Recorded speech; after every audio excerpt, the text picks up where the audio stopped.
മദ്യത്തിനും മയക്കുമരുന്നിനും അടിമപ്പെട്ട് ജനജീവിതം നശിച്ചുകൊണ്ടിരിക്കുകയാണ്. പല കാര്യങ്ങളിലും കേരളം ഇന്ത്യ മഹാരാജ്യത്ത് ഒന്നാം സ്ഥാനത്ത് എത്തി നിൽക്കുന്ന വിവരം നമുക്കൊക്കെയും അറിയാം.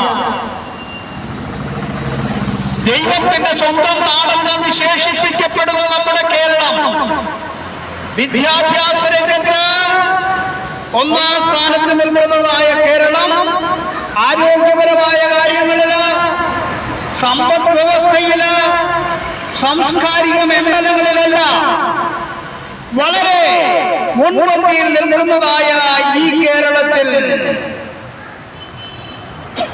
ലഹരി പദാർത്ഥങ്ങളുടെ ഉപയോഗം വളരെ കൂടുതലാകുന്നു എന്നുള്ളതായ വസ്തുത നാം അറിഞ്ഞിരിക്കേണ്ടതാണ്. കേരളത്തിൽ 14 ജില്ലകളുണ്ട്. ഈ 14 ജില്ലകളിലായിട്ട് 28-ൽ അധികം കുടുംബ കോടതികളുണ്ട്. ഈ കുടുംബ കോടതികളിൽ ധാരാളം കേസുകൾ, ഫയലുകൾ കെട്ടിക്കിടക്കുകയാണ്. കുടുംബ ജീവിതത്തിന്റെ അർത്ഥവും വ്യാപ്തിയും ജനങ്ങൾ മറന്നിട്ട് ദിനംപ്രതി വിവാഹമോചനം നടന്നുകൊണ്ടിരിക്കുന്ന ഒരു സംസ്ഥാനത്താണ് നമ്മൾ വസിക്കുന്നത്. പ്രിയമുള്ളവരെ, എന്തുകൊണ്ടാണ് മദ്യപാനത്തിന്റെ ആസക്തി കൂടി വരുന്നത്? എന്തുകൊണ്ടാണ് വിവാഹമോചനത്തിന്റെ സംഖ്യ കൂടി വരുന്നത് എന്നുള്ള കാര്യങ്ങളൊക്കെ നമ്മൾ ചിന്തിക്കുകയും മനസ്സിലാക്കുകയും ചെയ്യേണ്ടത് വളരെ അത്യന്താപേക്ഷിതമാണ്. ചിലർ വിചാരിക്കുന്നത് പണമില്ലാത്തത് കൊണ്ടാണ് മദ്യപാനത്തിന്റെ ആസക്തി കൂടുന്നത്. അതിനുവേണ്ടി, പണസമ്പാദനത്തിന് വേണ്ടി ഓടി നടക്കുന്ന മനുഷ്യ ജീവിതങ്ങളെ നമുക്ക് കാണുവാൻ കഴിയും. മറ്റു ചിലർ പറയുന്നത് അറിവില്ലാത്തത് കൊണ്ടാണ്, വിദ്യാഭ്യാസമില്ലാത്തത് കൊണ്ടാണ് നമ്മുടെ മദ്യപാനം എന്ന ദുശീലം അഥവാ കുടുംബ കോടതികളിലുള്ളതായ കേസുകൾ അഥവാ കുടുംബ മോചനം അല്ലെങ്കിൽ ഡിവോഴ്സ് ഒക്കെ നടന്നുകൊണ്ടിരിക്കുന്നത്. എന്നാൽ ഞാൻ പറയട്ടെ, പണമില്ലാത്തത് കൊണ്ടാണോ, അറിവില്ലാത്തത് കൊണ്ടാണോ ലഹരി പദാർത്ഥങ്ങളുടെ ഉപയോഗം നമ്മുടെ കേരളത്തിൽ ധാരാളമായി വർദ്ധിച്ചു വരുന്നത് എന്ന് നാം ചിന്തിക്കേണ്ടത് ആവശ്യമാണ്. കഴിഞ്ഞ കാലങ്ങളെ പോലെ പട്ടിണിയോ ദാരിദ്ര്യമോ നമ്മുടെ ദേശത്തില്ല. വിദ്യാഭ്യാസ രംഗത്ത് കുതിച്ചുയർന്നുകൊണ്ടിരിക്കുന്ന ഈ സംസ്ഥാനത്ത് ലഹരി പദാർത്ഥങ്ങളുടെ ഉപയോഗം വർദ്ധിച്ചു വരുന്നു. ഇവയൊക്കെ പരിഹരിക്കപ്പെടുവാൻ അനേക സന്നദ്ധ സംഘടനകൾ നമ്മുടെ മധ്യത്തിൽ പ്രവർത്തിക്കുന്നുണ്ട്. അനേകര് ധാരാളം പണം ചെലവഴിച്ച് ലഹരി വിരുദ്ധ ക്യാമ്പുകൾ നടത്തുന്നുണ്ട്.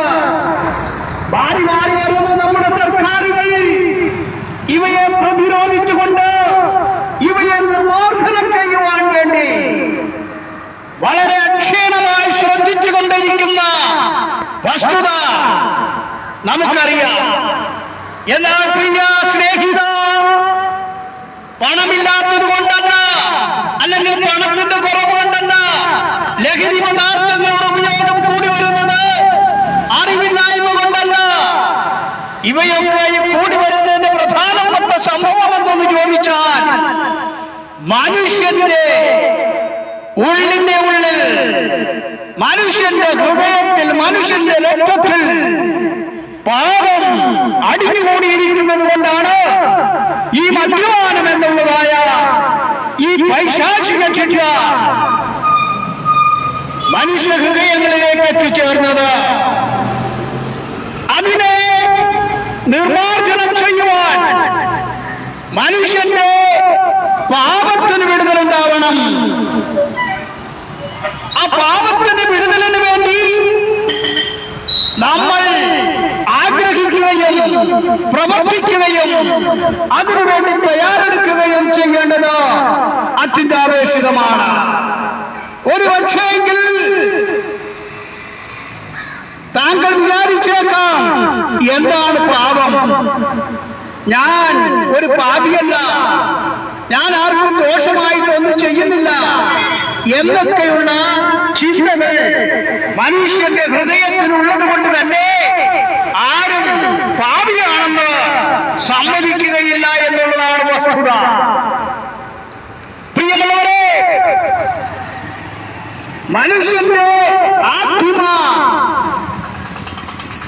മാതാപിതാക്കളായിരുന്ന ആദം ഹവ്വമാര് ദൈവത്തിന്റെ കൽപ്പന ലംഘിച്ചതുകൊണ്ട് അവർ പാപികളായി തീർന്നു. കൽപ്പനകളെ ലംഘിക്കുക അഥവാ നിയമങ്ങളെ തെറ്റിക്കുക എന്നുള്ളതാണ് പാപം. നമ്മുടെ രാജ്യത്ത് ഈ രാജ്യത്തിന് വേണ്ടി ഒരു നിയമമുണ്ട്. ആ നിയമത്തെ ലംഘിച്ചാൽ നമ്മൾ അതിന്റെ ശിക്ഷ അനുഭവിക്കേണ്ടതായിട്ട് വരും. ഇതുപോലെ ദൈവത്തിന്റെ സൃഷ്ടിയായ മനുഷ്യനെ ഏതൻ തോട്ടത്തിൽ ആക്കിവെച്ചു അവനോട് പറയുന്നതായ കാര്യങ്ങൾ തെറ്റിച്ചത് കൊണ്ട് തന്നെ തന്റെ ജീവിതത്തിൽ അത് പാപമായി രൂപാന്തരപ്പെട്ടു. അവർ പാപിയായി തീർന്നു. അതുകൊണ്ട് തന്നെ സകല മനുഷ്യരും പാപികളാണ്. ആ പാപത്തിൽ വസിക്കുന്നവർക്ക് ലഹരി പദാർത്ഥങ്ങളുടെ ഉപയോഗത്തിനുള്ളതായ ആഗ്രഹം കൂടിക്കൂടി വരാം. അതിന് ഒരു നിർമ്മാർജ്ജനം ഉണ്ടാകണമെങ്കിൽ, അതില്ലാതെ ആയിത്തീരണമെങ്കിൽ, നഷ്ടപ്പെട്ടു പോയ ജീവിതത്തിന് സന്തോഷം തിരികെ പിടിക്കുവാൻ, അതെ മാനവജാതിയുടെ പാപത്തിന്റെ പരിഹാരത്തിനു വേണ്ടി ഈ ഭൂമിയിലേക്ക് ഇറങ്ങി വന്ന യേശു ക്രിസ്തുവിനെ വിശ്വസിച്ചാൽ താങ്കളുടെ പാപത്തിന് പരിഹാരമുണ്ടായിത്തീരും. താങ്കളുടെ മദ്യപാനത്തിന് പരിഹാരമുണ്ടായിത്തീരും. തന്നെ ഭരിക്കുന്നതായ സകല പാപങ്ങൾക്കും പരിഹാരമുണ്ടായിത്തീരും. യേശു ക്രിസ്തുവിനെ വിശ്വസിച്ച വ്യഭിചാരിണിയായ സ്ത്രീ സാധാരണ ജീവിതത്തിലേക്ക് മടങ്ങി വരുവാനിടയായിത്തീരുന്നു. യേശു ക്രിസ്തുവിനെ കണ്ടറിഞ്ഞ് വിശ്വസിച്ച ആ നരഭോജിയായ മനുഷ്യന് മനുഷ്യ സ്നേഹിയായി സാധാരണ ജീവിതത്തിലേക്ക് മടങ്ങി വരുവാനിടയായിത്തീർന്നു. കുലയാളിയായ മനുഷ്യൻ യേശുവിനെ കണ്ടുമുട്ടിയപ്പോൾ അവൻ സാധാരണ ജീവിതത്തിലേക്ക് മടങ്ങി വരുവാനിടയായിത്തീർന്നു. അതുപോലെ മദ്യപാനത്തിന്റെ ആസക്തിയിൽ ലഹരി പദാർത്ഥങ്ങളുടെ ഉപയോഗം നിർത്തണമെന്ന് വിചാരിച്ചിട്ടും നിർത്തുവാൻ കഴിയാത്ത ആരെങ്കിലും എന്നെ കേൾക്കുന്നുവെങ്കിൽ, പ്രിയ സഹോദര, യേശുവിൽ വിശ്വസിക്കുക. താങ്കൾക്ക് ഈ പ്രശ്നത്തിന് പരിഹാരമുണ്ടാകും. നമ്മൾ ദിനപത്രം എടുത്തു നോക്കിയാൽ ആ പത്രത്തിന്റെ ഓരോരോ ഹെഡിങ്ങളും ശ്രദ്ധിച്ചു നോക്കിയാൽ മനസ്സിലാക്കുവാൻ കഴിയും. 2 മക്കളുള്ളതായ ഒരു സ്ത്രീ തന്റെ ഭർത്താവിനെയും മക്കളെയും ഉപേക്ഷിച്ച് മറ്റൊരുവനോടുകൂടെ ഒളിച്ചോടിപ്പോയി. അല്ലെങ്കിൽ ബഹുസമ്പന്നനായിരുന്ന വ്യക്തി ആത്മഹത്യ ചെയ്തു. അല്ലെങ്കിൽ സ്കൂൾ ബസ് ആക്സിഡന്റിൽപ്പെട്ടു. ധാരാളം കുഞ്ഞുങ്ങൾക്ക് അപകടമുണ്ടായി, പലരും മരിച്ചു. ഇത്യാദി വാർത്തകളൊക്കെയാണ് നമ്മൾ കേൾക്കുന്നത്. ഇങ്ങനെയുള്ളതായ വാർത്തകൾ അതിനെ നമ്മൾ വിശകലനം ചെയ്ത് നോക്കിയാൽ മനസ്സിലാക്കുവാൻ കഴിയുന്നത് മദ്യപാനത്തിന്റെ ആസക്തി കൊണ്ട്, ലഹരി പദാർത്ഥം ഉപയോഗിച്ചുകൊണ്ട് അവര് വാഹനം ഓടിച്ചതുകൊണ്ടാണ് ഇങ്ങനെ അപകടമുണ്ടായതെന്ന് മനസ്സിലാക്കുവാൻ കഴിയും. ഇന്നത്തെ ജനങ്ങൾ അതെ പണസമ്പാദത്തിന് വേണ്ടി തിരക്കോടുകൂടി ഓടി നടക്കുകയാണ്. എന്നാൽ പണം എല്ലാത്തിനും പരിഹാരമല്ല എന്ന ഉള്ള വസ്തുത നമ്മൾ അറിഞ്ഞിരിക്കണം.